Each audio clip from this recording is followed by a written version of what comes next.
विसरू नका. म्हणजे उपकार म्हणजे मी अशी गोष्ट म्हणजे की खूप मोठं काही नाही, पण अशा छोट्या छोट्या गोष्टी सुद्धा मी सांगते की कधी तुम्हाला कुणी मदत केली आहे तर त्या गोष्टी ज्या आहेत त्या विसरू नका. कुठल्या तरी मार्गाने परतफेड करा. आणि परतफेड जर करणं जमत नसेल तर त्या व्यक्तीला कधी तुम्ही त्रास देऊ नका.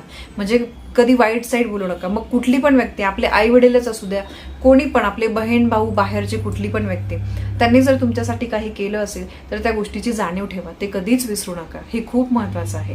हे बघा, नामस्मरणामध्ये खूप ताकद आहे. हे बघ, आजकालचं जीवन असं आहे ना की आपल्याला देवासाठी खूप वेळ देता येत नाही, 2-2, 3 तास देता येत नाही.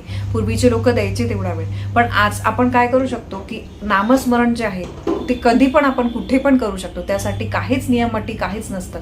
आपल्याला मासिक धर्म आहे, सुतक आहे, काही पण असेल तरी आपण नामस्मरण करू शकतो. तर त्यामुळे नामस्मरणाला आपण दुसरं काही कारण देऊ शकत नाही. तुम्ही घाईघाई करू नका. खूप मनाने नामस्मरण करा. नामस्मरणामध्ये खरंच खूप ताकद आहे.